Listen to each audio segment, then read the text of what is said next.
So hello guys, for this video, we will find the value of x and y from the equation x minus 4y plus 2 equals 0 and 2x plus y minus 4 equals 0. So these are the two equations. What we will do is to express one of the equation in terms of x. So here, ang gagamitin natin is we will express this equation in terms of x. So let's write it here. So in terms of x, so that will become x is equal to, and itong 4y minus 4y and plus 2, we will transfer that one to the other side. So magiging from negative, it will become positive, so it will become 4y. Tapos yung positive 2, if you will transfer that to the other side, it will become negative 2. And this equation here, ito, we will substitute that one to our equation number 2. So, bali yung x dito, ito, that one, magiging 4y minus 2. So, let's write that one, 2. Tapos yung x, ito na yung magiging value ng x natin, 4y minus 2.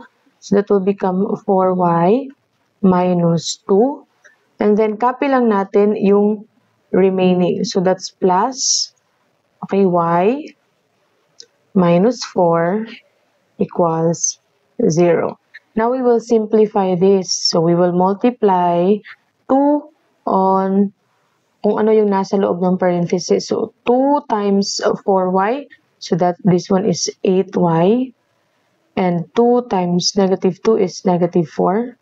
Okay, tapos plus, copy lang natin yung y minus 4. Okay, equals 0. Now we will just simplify this one. So as you can see, we have here 8y and y. So magiging 8y plus y. So that will become 9y. And then negative 4. Tapos may negative 4 dito. It will become negative 8. Okay, so negative 4 plus negative 4 is negative 8. Tapos equals 0. And then the next thing that you have to do is to transfer negative 8 sa kabila. And then it will become 9y is equal to positive 8. And then what we will do para makuha natin yung value ni y, we will divide this one both sides by 9. So we can cancel 9 here. What is left is only y. Okay. And then our answer is, our y is equal to 8 over 9. So that's 8 over 9. At itong 8 over 9 na value natin, we will substitute it back to this equation.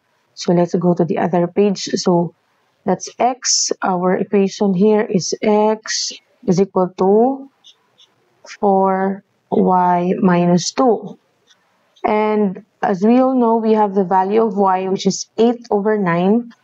So, dito lagay natin yung value 8 over 9. Okay? So, we will substitute that one. So, magiging x is equal to 4. Tapos, take note, our y now is 8 over 9. So, let's put here 8 over 9, then minus 2. Okay? So, by using your calculator, you can get x is equal to, that's 8 times 4. Yan, so that is 32 over 9. So it's 32 over 9 minus 2.